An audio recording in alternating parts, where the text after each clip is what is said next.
Hello, everyone. Welcome back to Real Time, where we talk about the movies we like. And the ones we don't. I'm Tyler, And I'm Molly.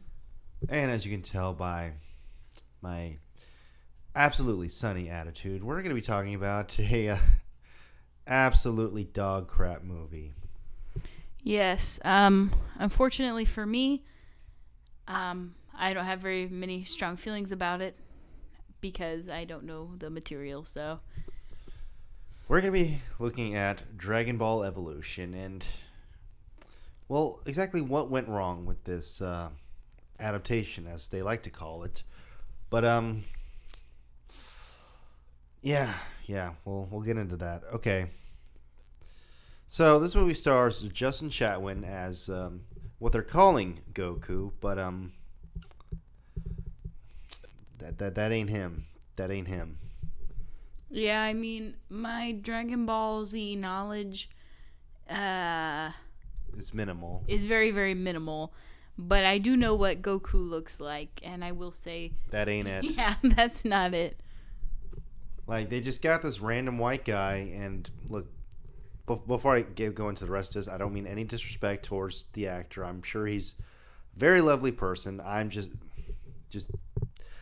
look. I don't mean any offense at all to anyone involved in this movie. Just want to put that out there. Except for studio executives, um, I will show no mercy towards them. Yeah, they were the ones who made the choices, so. Like they got this random white guy off the street, spiked up his hair with hair gel, and said, "Oh look, you're Goku. Go have fun, kid." Yeah. Um, Yep. I'm sorry that I'm not gonna have a lot to say for this movie, mostly because I have no idea. Dragon Ball Z, I don't know. I've seen maybe a movie that you showed me, Two movies, two and a half actually, and three and a half now, I guess. maybe I probably was not paying the most attention. So I really don't know. Also is Chow Yun Fat as Master Roshi, and to this movie's credit, he is well cast, and he actually has some life and energy in his performance, more so than basically everyone else in this movie. Yeah, he's probably my favorite character. Emmy Rossum plays Bulma. I guess they gave her a streak of blue hair, and they said, "Oh, that's Bulma. That's Bulma." Jamie Chung plays Chi Chi, and to be honest, she was not unlikable in this movie, so fine, whatever. James Marsters plays Lord Piccolo. It's supposed to be King Piccolo, that Piccolo, not the Piccolo that later becomes good, who is the good part of King Piccolo, who was purged from him. It's okay. Look, admittedly, the material that they're dealing with is not the most straightforward. It's a little weird, but it's anime. What else do you expect? Yeah. Now, funny thing about James Marsters here, he would later go on to play Zamasu in Dragon Ball Super. So that's kind of nice. It's kind of like how Seychelles Gabriel went from playing Princess Yue in the live-action Avatar movie to being Asami Sato on Legend of Korra. So that's pretty cool. I have no idea of the Dragon Ball characters. I'm sorry. That's okay. I haven't watched much of Super either, so it's okay. June Park plays everyone's favorite Dragon Ball character, Yamcha. Moving on. Eriko Tamura plays Mai. Yeah, I guess that's kind of her. Randall Duck Kim plays Grandpa Gohan. And I swear I've heard this name before. I'm pretty sure I've seen him in things. Okay. Oh, he was Oogway in the Kung Fu Panda movies. Oh, I am familiar with those. Yeah. Oh, God, he was also in The Last Airbender. Oh, you poor man. Mm. He played the very deep and complex role of Old Man in Temple. Oh, a very important role. Ernie Hudson, for some reason, is in this movie playing Sifu Norris, not a Dragon Ball Z character. He's just someone they made up for the movie. I'm not too upset about them just making someone up for this movie. I mean, it solves the problem of not having to bastardizing an already established character, so that's nice. Yeah, yeah. They're not, destroying something that's already there. So Okay, so let's start with the first thing that really pissed me off in this movie. It happened in the first minute. Okay, there's telling this backstory of what Lord Piccolo did and how he was trying to take over the world with his henchman Uzaru. First of all, no, that's not how it happens. Uzaru is the great ape form that Saiyans turn into when they stare at the full moon for too long, and when they still have their tails. If you cut their tail off, then they're not going to be able to turn into a great ape. Simple as. And I'm not worried about spoilers because who cares? But Goku is the Ozaru form that King Piccolo was partnered with 2,000 years ago, and all of a sudden he's back in here. It's all so very confusing and so very dumb, and I don't like this at all. This is so stupid. Why would you make that choice? yeah, crazy. Look, I'm far from the first YouTuber to be, complaining about about how they just did not do this movie right. I am not the first. I will not be the last. I don't care. I'm still doing it. This movie sucks. You know it. I know it. We all know it. Heck, you don't. You're not much of a Dragon Ball fan, and you did not like this movie either, did you? I did not. I was on my phone the whole time, bored. Yeah, you probably had a better time on your phone than you would have paying more attention to this movie. Yes, I 100% agree. We started watching this movie last night. We got a little over halfway in, and I was just thinking to myself, look, I don't want to watch any more of this tonight. I had a long day at work. I don't want to do this. I don't want to finish this absolute train wreck tonight. Let's just pick it up again tomorrow, please. Thank you. And last night I was drinking a few beers, which you would think would make this a bit more of an enjoyable experience. It did not. The only thing that happened was I got heartburn from the beer because that's just who I am as a person now. And that was better than watching the movie. Oh, yeah. Beer heartburns are better than this movie. Yeah, very much so. Okay, this movie sucks. Okay, I'm going to try to be positive about this, okay? Mm-hmm. There are some positive aspects to this movie. Like I said, Chow Yun-Fat, pretty fun in this movie as Roshi. He gets the characteristics down. He's a bit of a perv. He's a crazy old man, and he can easily whoop Goku's ass. It fits. It's not perfect, but it's fine enough. It's I guess passable would be the word you're looking for. Yeah, it's like Zuko and Iroh in the last Airbender movie. They're the best part of this movie, but being the best part in a heap of garbage is pretty easy. Yeah, you're right. King Piccolo looked okay with his makeup. I didn't care for what he was wearing because it was just this all black bodysuit that we saw in every superhero movie in the early to mid 2000s. But the actual makeup was fine, and it wasn't even supposed to be like that originally. They were just gonna stick James Marsters up there on the screen and just be like, "Hey, he's Piccolo." But then Marster said, "No, fans are not gonna like this," so he basically went behind the director's back to get the actual green makeup, and the director came in and saw that, and he was just like, "Yeah, all right, whatever." Yeah, I think fans weren't gonna like the movie either way. So. Oh no, they didn't. Let's see. The music score was fine. It was better than the movie it was attached to. Don't get me wrong. I'm not gonna ever go out of my way to listen to it on Spotify or anything, but it was perfectly fine. I'm gonna be honest. I don't remember it. But I'm sure it was okay. Look, John Williams, Brian Tyler is not, but he does passable background music that you've heard in the Guardians of the Galaxy movies, among other things. Yeah, so it probably wasn't that bad. Look, it wasn't. It didn't make my ears bleed, so I'm fine with it. Okay, I'm not expecting much from this movie, so anything that isn't absolutely awful, I'm fine with it. All right, that sounds good.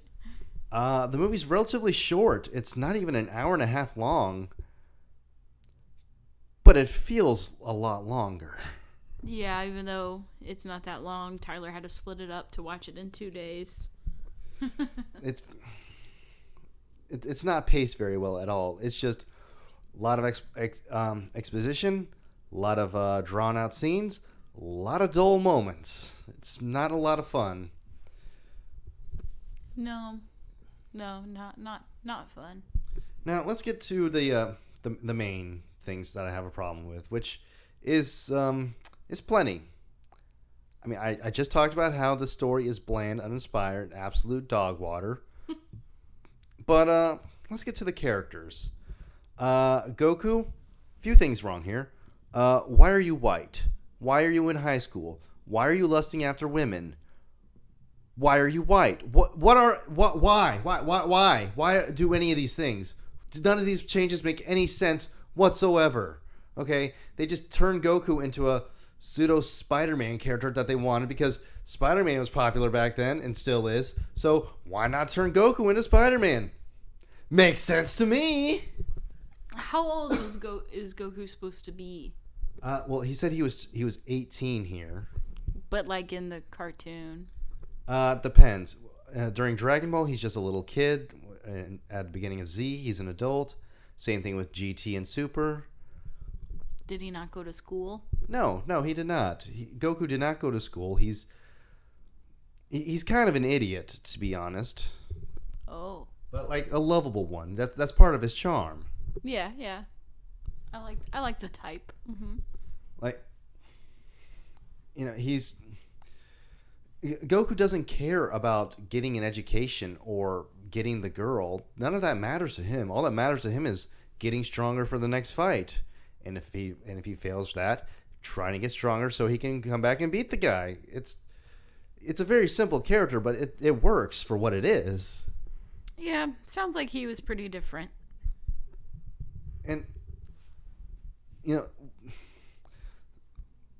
before I saw this movie, which unfortunately this was not my first time seeing this movie, like a while ago, I was a bit upset when I heard that characters like Vegeta or Krillin weren't going to be in this movie.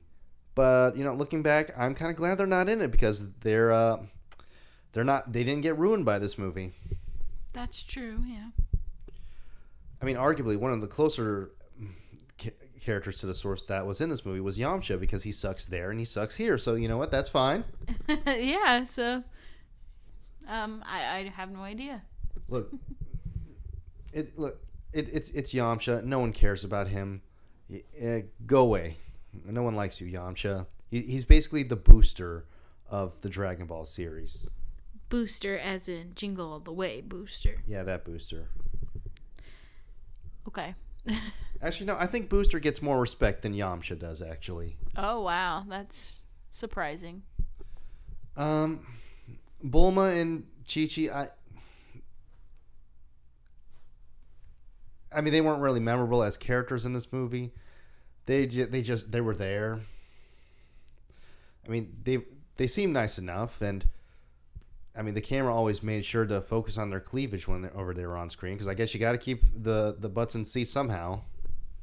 Yeah, I guess that would work. Yeah, them and Mai too. They just whenever they were on screen, they made sure to keep their jiggly bits in frame. It didn't work though because this movie lost money at the box office, and nobody cares about it. I just can't get over the fact that you just called them jiggly bits. Yeah, keeping their jiggly bits. You're funny. Yeah. Anyways, where were we? Box office ratings were bad. Oh yeah. This movie lost money. It has a 14% critics rating on Rotten Tomatoes and a 19% audience rating, which I don't much care for Rotten Tomatoes, honestly. It doesn't really affect my viewing experience, but that's not great. Yeah, definitely not great. It's not a fun experience.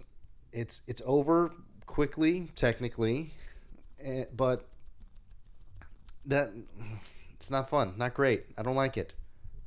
Yeah, I didn't like it either. So, let's see. Yeah. Okay. So it had a budget of $30 million. It made $9 million domestic, 57 worldwide. Not great. No, not great. Okay. Let's see. Some of the cast has come out with some backlash against this movie. James Marsters admitted that he believed the final product wasn't very good. You ain't lying. Yeah. Well, which character was that? Piccolo. Okay. Emmy Rossum said that it's worse. It's even worse when watching it stoned. And who was that? Bulma. Okay. The only saving grace she had to say about it during production was that she got to meet Justin Chatwin, and then they got and watched the full series of Nip Tuck on DVD. Wow, that's a very low bar. Yeah. But hey, I guess you made a friend, so that's nice. Yeah. The writer of the movie formally apologized for that. It was so bad the writer had to say, "I'm sorry, man." The original author of Dragon Ball, Akira Toriyama, so he had basically retired from writing Dragon Ball at this point in 2009. But after this, he came back and started writing it again. All right. Because he just had to, he just needed to wash the stain of this movie out from all of our memories. I wish it did that. But he came back, he wrote Battle of Gods, Dragon Ball Super, all that, and it's fine now. We don't need to think about this movie anymore. Yeah. You can pretend it doesn't exist. Let's see. The English voice actors of Dragon Ball have publicly denounced the movie. Or they've accused the filmmakers of having no knowledge of the source material whatsoever. I would agree with that. Yeah, that sounds about right. So the voice of Mr. Satan, Chris Rager, said that the film felt like it gave him ass rabies. That's creative. I've never heard of that before. That's interesting. Yeah, so live action anime movies don't really do well. Okay. The Speed Racer movie has seen a bit of resurgence in people looking back on it more fondly, and Alita Battle Angel did pretty well. That was a really good movie, but yeah, anime adaptations don't really do very well. Yeah. Well, over here in America, in Japan, apparently they do better. I wouldn't really know. So there's some news of what could have been in this movie, and it's kind of interesting, actually.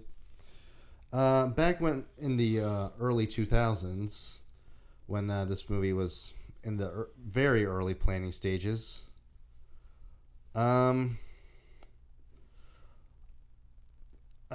George Lucas was actually considered to direct it.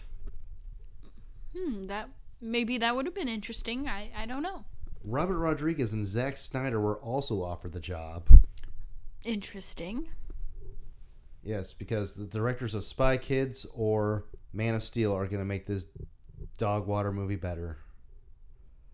I say that, but I actually like Robert Rodriguez and Zack Snyder. Rodriguez did Alita. I was just talking about how much I love that movie. Yeah. Also, back in the early 2000s, there were two polls for whom fans wanted to play Goku and Vegeta. The fans wanted Jet Li as Goku and Jackie Chan as Vegeta. That's kind of weird. I'd switch those two, actually.